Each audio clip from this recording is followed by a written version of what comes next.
nyata. Pancen pinten ahlale dasar putri salah nganggo selendang pelangi sumampir ana bundae junduke kembang melati dadi lan pantese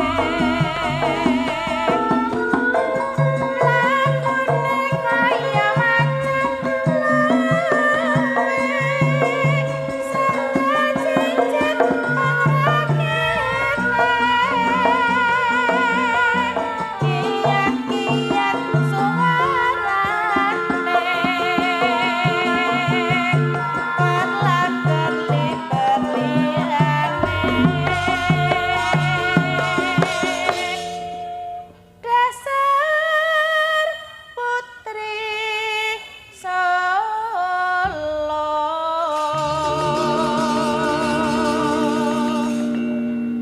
putri salah yen nguyu dekek pipine ireng manis kulitane Oh iya. dasar putri Solo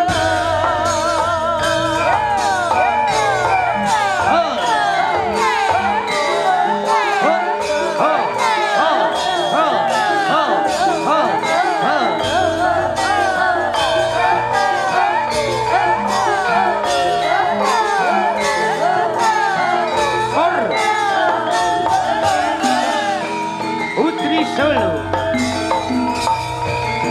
Oh. Apa iki? Yama Dipati. Yama Dipati. Ya. Kowe sing jenenge Bambang Wisanggeni dasar para nyata. Pakku jenenge sapa? Kowe ngawur dapurmu ora ngerti malah takon karo aku. Kowe dewa goblok. Goblok piye?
Pangapunten Paman Pukulun Bathara Narada.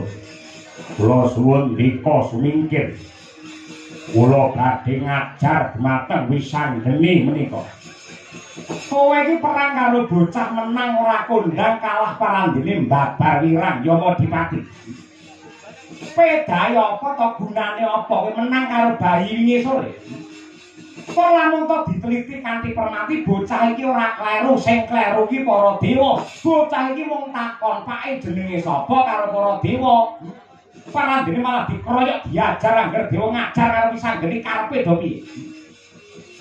Monggo bayi iki dicemplungake karo Bathari Durga madyaning kawah Candra Dimuka takon karo kowe. Candra Dimuka iki dadi panguasane sapa? Panguwas kula. Durga nyemplungke bayi ning kawah ijen karo kowe ora? Mboten izin, kula mboten ngerti. Tegese dheweke piye nyepelekaken kalian kula. Lah ya sing salah Durga, kenapa sing kok ajar kok bayine? Tanaras tenan.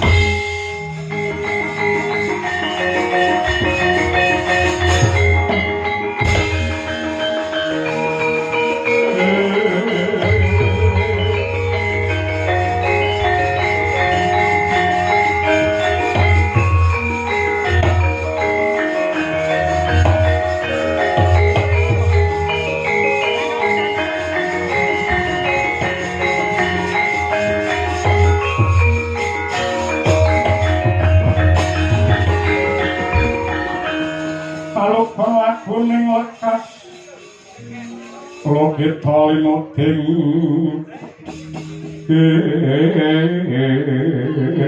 edung kadung kadereng amor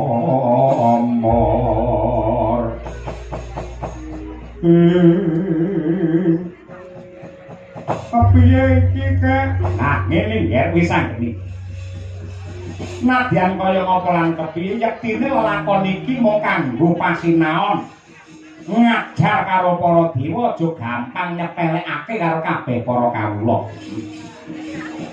mulane palungguhan iki lampung tawis adreng kenceng tekad kita kepengin sungkem marang ramamu aja wedi kangelan muduna mring Marcapada liwat Andorante. Dene lampung tawis Madyapada jeneng kita ketemu kelawan satriya Madukara ingkang kekasih Raden Arjuna. Yen ketemu karo satriya sing jenenge Raden Arjuna ya kuwi wong tuamu sing wajib ndok sungkemi lair tekan batin. Yen pancen kaya ngono daya-daya aku nyuwun pamit ya Kek. Ya. Duga-duga dikawa ati-ati aja nganti keri. Muga-muga pengasih saka Hyang Agung tansah gumiring kelawan jeneng kita. Sadya satriya sembaga wirutama.